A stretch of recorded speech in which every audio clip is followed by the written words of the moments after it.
Hello everybody, welcome to my channel. My name's Michaela Manning and today is Monday, which means it's time for music and makeup. I do want to apologize for the last Monday and Friday not having a video up. I started school. This quarter has been a bit crazy already.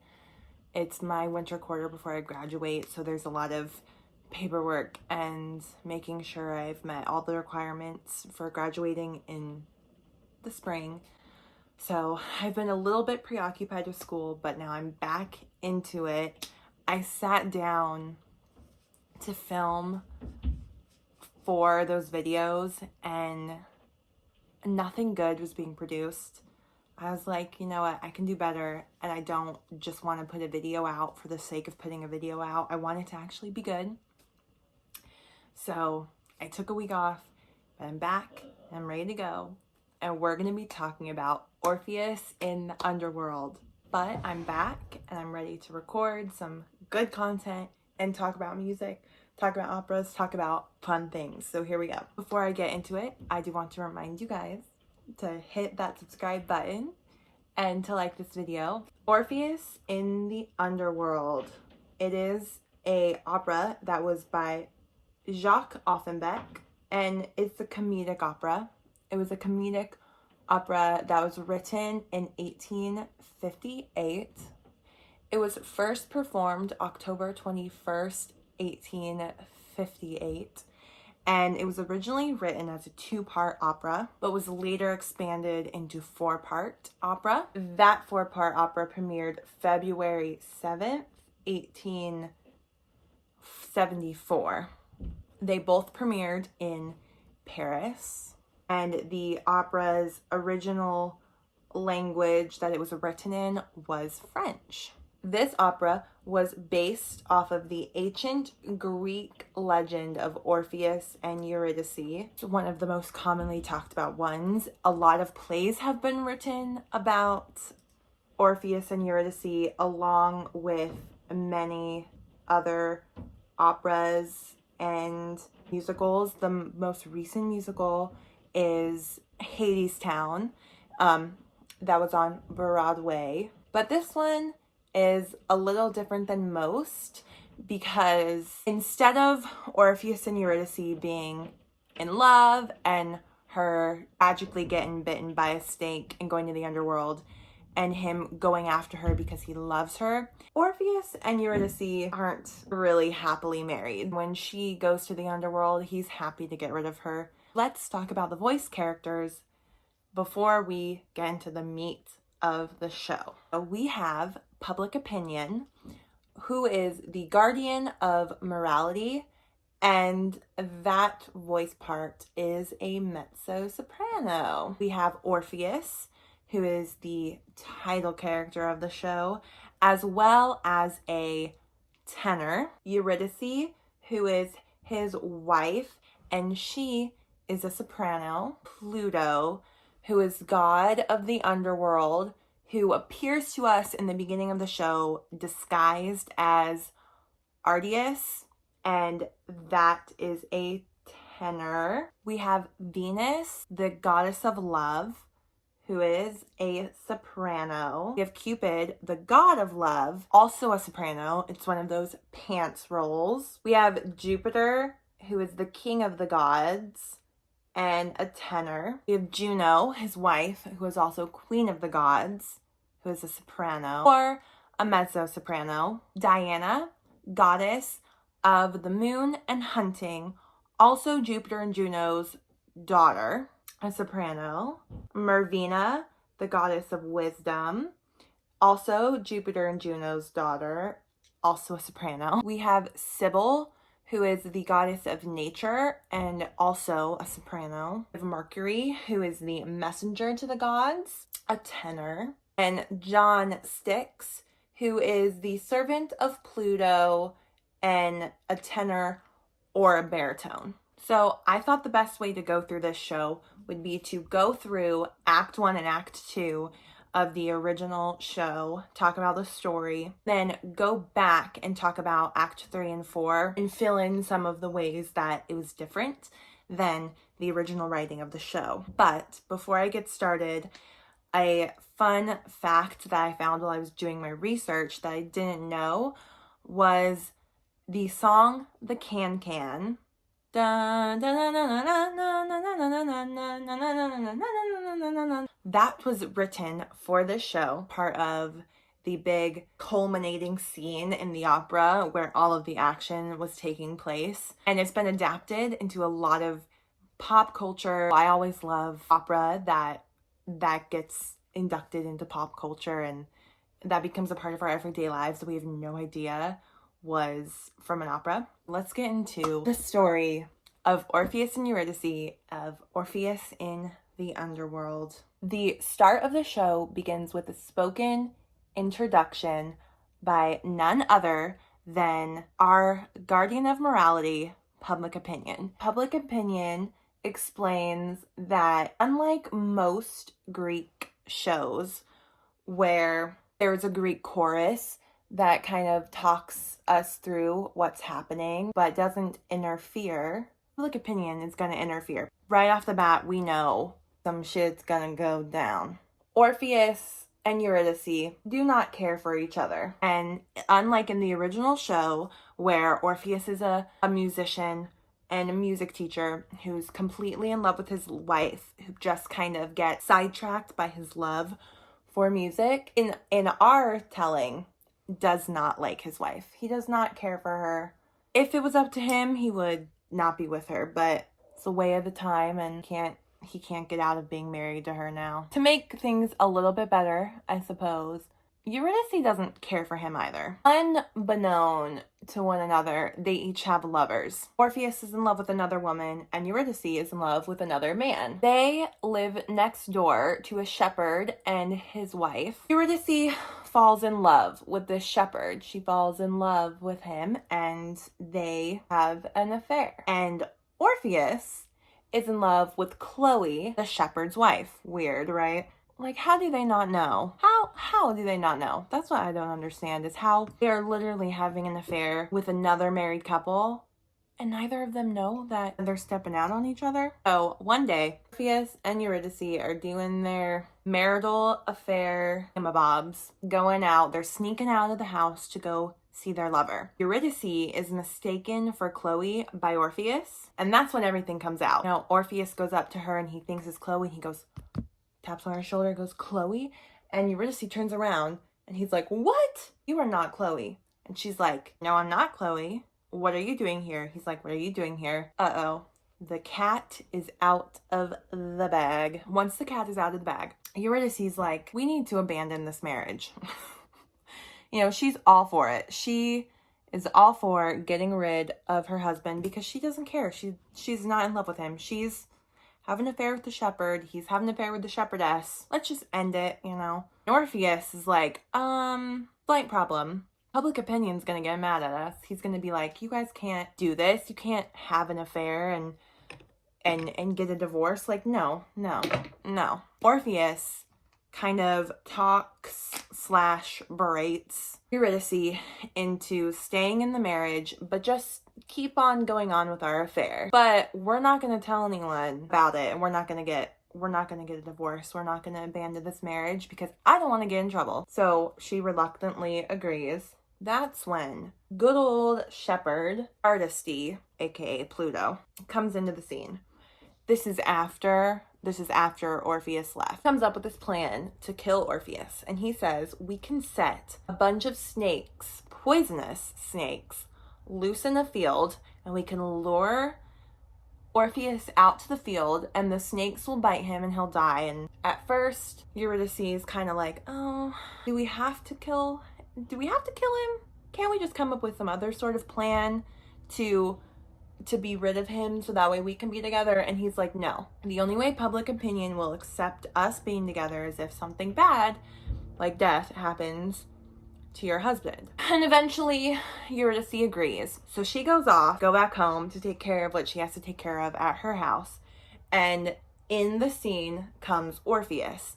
And that's where we discover that the plan of letting snakes loose in the field actually isn't a plan to kill Orpheus, it's the plan to kill Eurydice. because it's discovered that Orpheus now learned that Eurydice is actually Pluto. So Pluto and Orpheus come with the plan so that way Orpheus can be rid of his wife and Pluto can have her. Later on in that day, Eurydice comes back to the shepherd's field. She gets lured out into the field because Pluto, aka the shepherd, shows her snakes won't hurt her. They've been trained to not hurt you. She believes him and walks out into the field, gets bit by the snake. As she's starting to die because of the poison, Pluto shows himself to her and that he can save her by giving you eternal life in the underworld if you come with me. What does she do? She says, okay. And they descend into the underworld together. Before they go, Eurydice leaves a note to her husband just explaining that she's been unavoidably detained. She's gone somewhere. She'll be okay. Don't worry about me. I'll never see me again. So, XO Gossip Girl. We come back to Orpheus, living his life with his mistress. They're happy. He's happy. Eurydice and Pluto in the underworld seem happy. And Orpheus and his mistress Chloe seem happy. Along comes public opinion to ruin everybody's good time. Finds that his wife is no longer his wife because she's in the underworld and he is going on living his life with his mistress, and he threatens to ruin his music career. He says, I will take away your ability to play. I will take away your ability to have students unless you go and rescue your wife from the underworld. And at first, Orpheus is like, why do I have to do this? I don't love her. She doesn't love me. And public opinion just explains to him. He keeps explaining to him that you said you were going to marry this woman. You agreed. So now you have to follow through with that agreement. I'm here to hold you to your word, sir. Go back and get her or reap the consequences. Orpheus reluctantly agrees. After Orpheus reluctantly agrees, we come across the sleeping gods. Soon, everyone is awoken by Diana's horn. Woo! That was her horn to wake everyone up. And she wakes everyone because she's upset with her current love. The current man of her dreams has been turned into a stag by her father. Whoa, I know, what a way to introduce us to the gods, right? And the reason why her father turned this particular man into a stag was because he wanted to protect his daughter's reputation. From what? It's not clear. But, you know, like any protective father, he didn't want his daughter dating someone. So he did what any reasonable god would do. Turn him into a stag, right? Right. And as they're having this fight over the fact that her boyfriend got turned into a stag, you know, father and daughter fight, Mercury arrives. And he has a story to report. He has a story to tell, and he's going to tell it because he's kind of like the gossip of the town. And his report is that he went and took a visit to the underworld just to make sure that good old Pluto was doing what he was supposed to do. Pluto has returned with a beautiful woman. What? Jupiter is kind of mad. Jupiter's kind of like, whoa, whoa, whoa, whoa, whoa. He is the god of the underworld because I've punished him. He's not supposed to be having women down there. So he calls for Pluto to come up to Mount Olympus and talk with him. Pluto arrives. He's kind of like, what the heck? Why does it matter? Doesn't matter what my love life looks like. Why does it matter? She wants to be there. Who cares, right? Wrong. Jupiter does not like this. Jupiter doesn't like being tested. He tasks Pluto of going down to the underworld, getting his lady, and bringing her back up because we're going to set her free. This is where things get crazy. Pluto starts an uprising because he starts talking to the other gods and is like, are we going to let Jupiter treat us like this? Or are we going to let him decide what our lives are like? And the other gods start going, yeah, why are we letting him make all the decisions around here? And so they start getting into arguments, doing their god things, throwing their god powers out. Everyone forgets about the fact that Pluto is the one who was in trouble for having a woman down in the underworld, which is exactly what Pluto wanted. But in walks Orpheus because he needs to try to get his wife back. And he walks in with public opinion And this kind of puts the gods back into their best behavior. They kind of stop fighting. They sit back down in their chairs because they have a human present, you know. They need to act. They have to look like they have their shit together for at least 5 minutes. Orpheus follows the direction of public opinion and he acts like he's pining for his wife. You know, he explains the pain of having her snatched away from him and he doesn't know what he's gonna do without her, which are all lies. He didn't care for her like that. He wants to have public opinion happy with him again, so he's like, okay, I'm doing this. And Pluto starts to get worried. You know, he starts to think, uh-oh, they might force me to give Eurydice back. I can see Jupiter telling me I have to do it. And Jupiter announces, I'll go to the underworld and I will figure everything out. The other gods are like, can we come with you? Can we come with you? Please, please. Because the underworld's like one big party. Mount Olympus, it's serious. The underworld's a fun party, you know. They want, all the gods want to go. They want to have a little vacay from their serious jobs. Jupiter reluctantly says, okay, you guys can come with us, and joyful cheers break out into the world. So now we enter into the underworld and we find that Eurydice has been locked up by Pluto. He keeps her locked up in his room and she's starting to see that this life is a little bit more tedious than she thought it was going to be. You know, she thought it was going to be a little bit more fun, a little bit more exciting. It's not. And in walks John Styx, and he gets a message from Pluto that all the gods are coming in the underworld and he needs to hide Eurydice because she cannot be discovered, because he would have to give her back to her husband. He doesn't want to do that. John Styx hides her in the closet and he locks the door and he locks her in there and he tells her to be quiet. While the other gods are down the underworld partying, Jupiter goes to find Eurydice. Now he comes across this locked closet. Jupiter transforms into a fly and goes through the keyhole and he finds Eurydice on the other side and he's like, don't worry, I'm here to rescue you. I'm here to take you back to your husband. Don't worry. But in the middle of helping her, he kind of discovers he kind of likes her. This makes Pluto mad because he's like, she's my lady. Why would she want to go with him? Why would she want to leave me? What the heck? The scene then shifts to a big party that the gods are having in the underworld, and they're drinking nectar and they're, you know, whooping it up with the souls of the underworld. And Jupiter thinks, okay, I can sneak her out of the underworld. I can sneak Eurydice out of the underworld. I just walk casually by because all the other gods are drinking, getting drunk, and having a grand old time. Perfect time to sneak her out. So he disguises Eurydice as a peasant. His plan is to sneak her by all of these gods, by her husband, by public opinion, by everyone. But because it's a Greek myth, nothing can go as planned, and it gets interrupted by a call for a dance. And Jupiter says, why don't we do this minuet?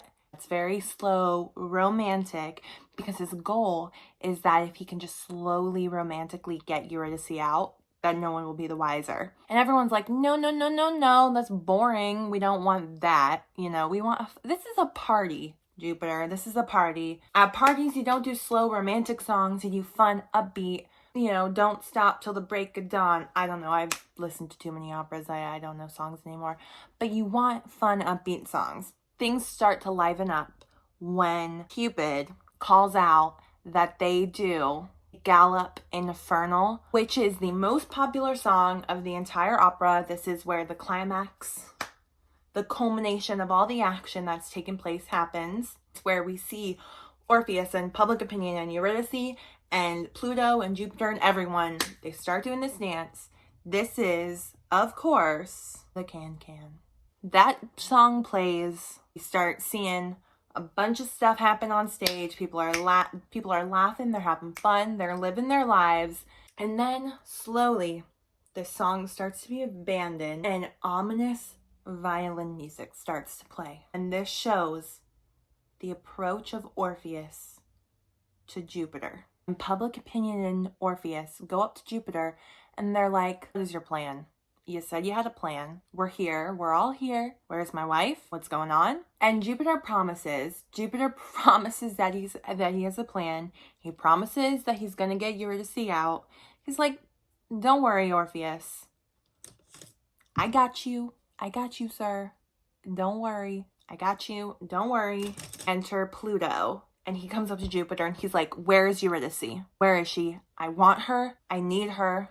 Where is she? And this is where, much like in the original myth, Orpheus, when he's taking Eurydice back up to the real world out of the underworld, he cannot look at her. That's like a big part of the original myth, is that he can't look at her. This also is taking place in this show. So Jupiter says, okay, Orpheus, and this is because Jupiter wants Eurydice for himself. He wants to take Eurydice away from Orpheus and Pluto. So he tells Orpheus that if he descends back onto Earth without looking at Eurydice once, they'll be safe, they'll be in the clear, able to go about living their lives. But if he looks back at Eurydice at any point, he will lose her forever. They start their journey back up. They start their journey throughout the underworld, back up into getting to the real world. And public opinion goes with him. Public opinion goes with them, and he's keeping a close eye on both Eurydice and Orpheus. He wants to make sure that Orpheus doesn't cheat, that he doesn't look back, that everything's Gucci. But Jupiter throws a lightning bolt at Eurydice and Orpheus, causing Orpheus to jump back and look back at Eurydice to see if she's okay. It all wraps up. Orpheus jumps back. Eurydice is vanished. And Jupiter makes a proclamation that from now on, Eurydice belongs to the gods, and that she is to stay up on Mount Olympus with him, become a high priestess, and live there for the rest of her life. Public opinion, of course, is not happy. At this point, Pluto's like, okay, she's not worth it. I'm over her. On to my next one. And Orpheus is rid of her because, he didn't follow the rules. He looked back. So he's fine. And public opinion can't do anything about it because the rules were clear. If he looked back at her, she'd be gone forever. Eurydice really doesn't get a say in this at all. But everyone ends living happily ever after. Everything ends well because, everyone gets what they want. And really, Eurydice does get what she wants because she doesn't want to be married to Orpheus, and now she's a priestess, so I guess it's all good. 1874 version, the 4-act opera. The plot of the show from start to finish basically was the same as the original 2-act opera. And instead of the 2-act with 2 scenes, the show just basically got revised into 4 acts with the 4 original scenes taking place just a little bit more expanded. The show adds a few more characters, a few more music numbers. They give Cupid a music number. Basically little things like that. They just give more context to some characters. They add a chase scene where Jupiter's trying to find Eurydice in the underworld rather than just coming across her in a closet. They give Pluto a bit more anger towards losing Eurydice. He kind of goes to attack Jupiter for taking Eurydice away from him and gets taken off with a swarm of flies that were put upon him by Jupiter. But yeah, it follows the main storyline of the show. There weren't too many potholes that Offenbeck was trying to fill in. He just wanted to give some characters more depth, more backstory, and that is the show of Orpheus in the Underworld by Offenbeck. I hope you guys enjoyed today's video. I hope you come back for more videos. I'm here for you guys every Monday and every Friday. So hit that subscribe button if you want to see more. Hit that like and comment down below if there is a show that you would like me to talk about, or if there is a music genre that you want me to talk about. Because I have some ones that have been popping in my head recently, and I will see you guys in my next video. Bye!